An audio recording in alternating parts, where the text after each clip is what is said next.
Hello everyone, my name is Marina and I'm a 13-year-old living in Cape Town.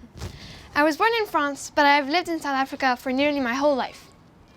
I'm in grade 8 now and I study at the Lycée Français du Cap. The first reason I want to participate in this contest is that I have already tried it a few years ago, but I wasn't selected. And so this year, I want to challenge myself to do it again, as I have a little bit more experience.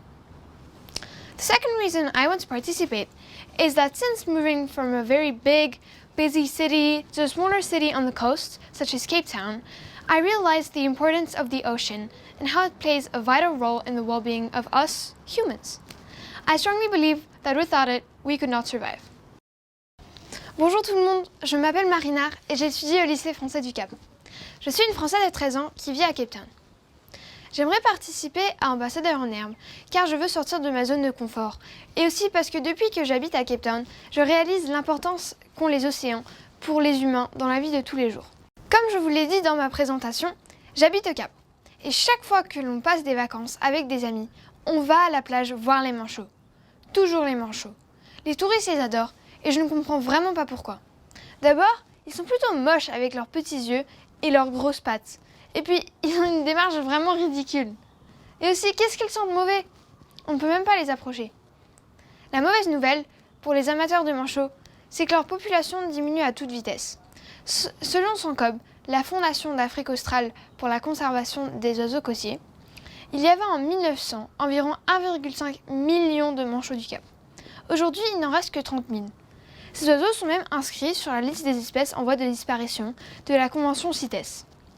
En fait, les manchots du Cap pourraient bien disparaître complètement de notre planète d'ici quelques années. Je vais vous expliquer pourquoi. Au cours des 2 derniers siècles, les gens ont ramassé et mangé 13 millions de manchots, ce qui a causé un déclin majeur dans les populations. Pendant la même période, 200 000 tonnes de guano ont été retirées des îles sud-africaines pour être utilisées comme fertilisant. Le problème, c'est que les manchots utilisent ce guano pour construire leurs nids, et que ces nids les protègent eux et leurs petits. Sans leur nid, les manchots sont à la merci de leurs prédateurs, les mouettes, et des éléments naturels, comme les chaleurs extrêmes ou encore les pluies torrentielles. D'autres activités humaines ont aussi eu un impact sur cette espèce. La surpêche d'abord. Elle a causé la diminution des populations d'anchois et de sardines, et en fait, c'est la source de nourriture principale des manchots du Cap. Ensuite, le changement climatique. Il a poussé les poissons à migrer vers des eaux plus froides au sud, ce qui fait que les manchots doivent partir plus loin en mer pour trouver de la nourriture.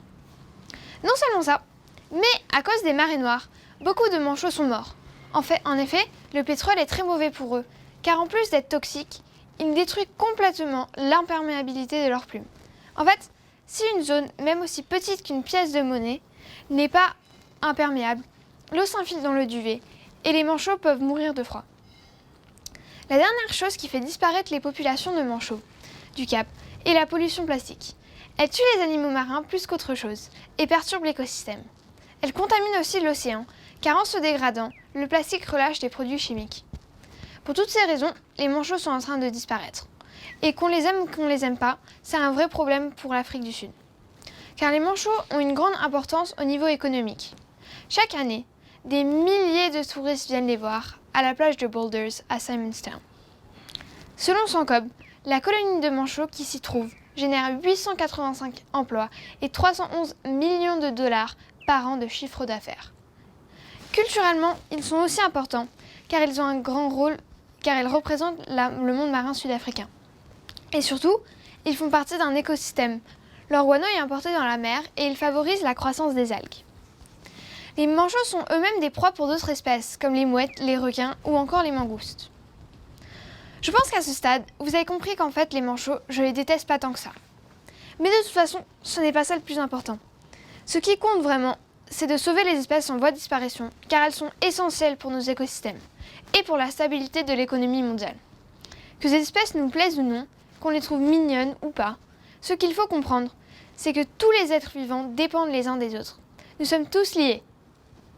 Si nous voulons vivre harmonieusement dans le futur, la survie des espèces est en danger de devenir maintenant une priorité à l'échelle mondiale. Et maintenant, je vous pose la question, dans quel monde voulons-nous vivre demain ?